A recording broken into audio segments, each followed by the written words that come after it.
ফেসবুকে ভাইরাল হয় কারা? ভাই চমৎকার একটা প্রশ্ন করেছেন। ফেসবুকে কারা ভাইরাল হয়, এই কথাটা শুনলে আপনার কাছে হয়তোবা অনেক খারাপ লাগবে, তারপরেও বলতে হচ্ছে ফেসবুকে যারা ঐশ্লীল অঙ্গভঙ্গি দিয়ে ভিডিও তৈরি করে তারা ভাইরাল হয়, আর যারা মিথ্যা তথ্য দিয়ে ভিডিও করে তারাও ভাইরাল হয়। আর কারা ভাইরাল হয় জানেন? যারা খারাপ ল্যাঙ্গুয়েজ ইউজ করে, যারা অশ্লীল ল্যাঙ্গুয়েজ ইউজ করে, ভাষা ইউজ করে ভিডিও তৈরি করে তারা ভাইরাল হয়। বেশিরভাগ ক্ষেত্রে যারা কন্টেন্ট তৈরি করে তারা মিথ্যা তথ্য দিয়ে ভাইরাল হওয়ার চেষ্টা করে।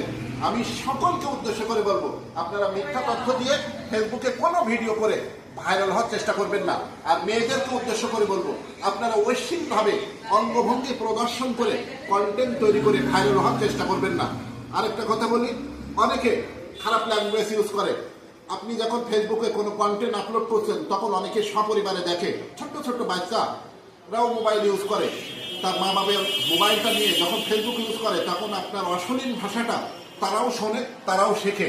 আপনারা সম্পূর্ণরূপে এ ধরনের অশ্লীল ভাষা ইউজ করা থেকে বিরত থাকবেন, অশ্লীল অঙ্গভঙ্গি প্রদর্শন করে ভিডিও করা থেকে বিরত থাকবেন এবং মিথ্যা তথ্য দিয়ে ভিডিও করা থেকে সম্পূর্ণ বিরত থাকবেন। আপনি ওই ধরনের কন্টেন্ট তৈরি করবেন যে ধরনের কন্টেন্টে দেশ, সমাজ ও রাষ্ট্র উপকৃত হয়। সবাইকে ধন্যবাদ।